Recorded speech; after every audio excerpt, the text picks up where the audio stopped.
السلام علیکم ورحمت الله وبرکاته. ملګرو خدای دې وکړي ستاسو به ټول ښه او جوړ یاست. ملګرو په دغه ویډیو کې به زه نن تاسو ته در وښیم چې تاسو څنګه کولی شئ چې د بل چا د موبایل خبرې په خپل موبایل کې واورئ. ملګرو کله چې تاسو یو ملګری اوس که تاسو غواړئ چې د هغه جاسوسي وکړئ، یعنې د هغه د موبایل خبرې په خپل موبایل کې واورئ، نو دغه تاسو ډېر په اسانه طریقه سره کولی شئ. نو ملګرو دغه ویډیو له موږ سره تر پایه وګورئ. زه د ویډیو په طرف ویډیو شروع کوم. ملګرو تر ویډیو شروع کېدل مخکې چېرته تاسو ویډیو لایک کړې نه وي، مهرباني سره وکړئ ویډیو لایک کړئ او د غږ کې له خپلو ملګرو سره شیر کړئ. او که چېرې تاسې هر ویډیو ته ضرورت لرئ موږ ته لاندې په کمنټس کې ووایاست تر څو موږ هغه ویډیو ستاسو لپاره جوړ کړو. نو ملګرو که چېرې تاسو تر اوسه زموږ چینل نه وي سبسکرایب کړی نو مهرباني سره وکړئ زموږ چینل هم درسره سبسکرایب کړئ. نو ملګرو زه د ویډیو په طرف ویډیو شروع کوم. ملګرو تر ټولو مخکې تاسو ولاړ سئ یو اپس ته، دغه اپس به تاسو په خپل موبایل کې ډاونلوډ کړئ. نو ملګرو دغه اپس ډاونلوډېدا چې د هغه زه به تاسو ته د ویډیو په اخر کې درښیم، نو دغه ویډیو تاسو له موږ سره تر پایه وګورئ. ملګرو دا د وائی فای ایر په نامه ده، دغه اپس تاسو ډاونلوډ کړئ.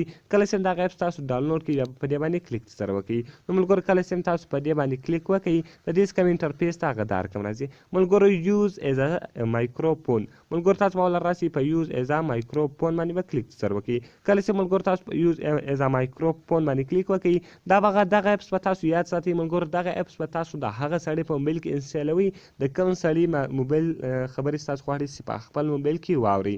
یعنې دغه اپس به تاسو په خپل موبایل کې انسټالوئ او د هغه سړي په موبایل کې به هم انسټالوئ. په دواړو موبایلانو کې به دغه اپس وي، بیا دغه کار کوي. نو دغه رقم ملګرو تاسو به دغه په موبایل کې دغه اپس انسټال کړئ.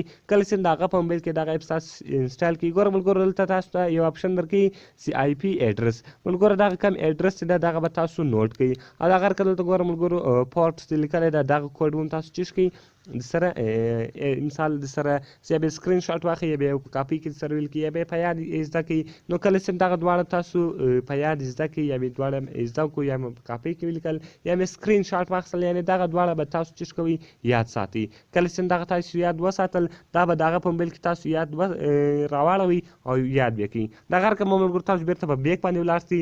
کله چې په بیک باندې ولاړاست دلته ملګرو ګوره دویم اپشن ده یوز ایز ا سپیکر. تاسو په یوز ایز ا سپیکر باندې کلیک وکړئ. کله چې تاسو په یوز ایز ا سپیکر باندې کلیک وکړئ ګوره ملګرو دلته به تاسو دا دویم اپشن سلیکټ کړئ سلیکټ مایکروفون بای ایډرس. ملګرو دلته به تاسو په دې باندې کلیک وکړئ. کله چې تاسو په دې باندې کلیک وکړئ ګوره ملګرو هغه کم آی پی ایډرس چې هلته ولو دلته به هغه آی پی ایډرس په خپل موبایل کې ولیکئ. یعنې تاسو به په خپل موبایل کې دغه کم اپلیکیشن چې ده دا به بیا په خپل موبایل کې خلاص کړئ او په خپل موبایل کې به دغه آی پی ایډرس دلته ولیکئ، هغه پورټ به دلته ولیکئ. نو ملګرو هغه دواړه اپشنان به دلته تاسو ولیکئ، یعنې کوم دوه ټکس چې وو هغه به یو به دلته ولیکئ او بل به دلته ولیکئ. نو آی پی ایډرس به په آی پی ایډرس کې لیکئ او دغه رقم پارټ به په پارټ کې لیکئ. کله چې دغه دواړه تاسو ولیکئ او دلته به ملګرو تاسو کنیکټ وئ. کله چې تاسو کنیکټ وئ که دغه سړي له چا سره په واټساپ کې خبرې کولې، که چیرې له چا سره په مسنجر کې خبرې کولې یا د هغه رقم ساده ټلیفون ورته راغلی، نو تاسو به دستي حال راځي، یعنې هغه خبرې به تاسو ټولې په خپل موبایل کې اورېدلی شي. او ملګرو یوه خبره یاد ساتئ دغه کم اپلیکیشن چې ده دا به په دا رقم ځای کې کار کوي، یعنې دواړه به په نیټ کنیکټ وي.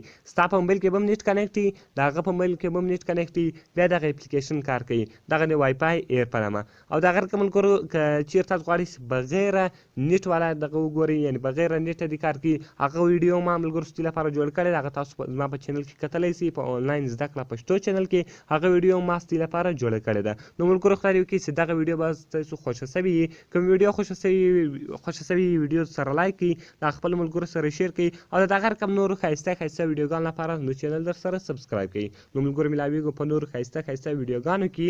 د خدای په امان.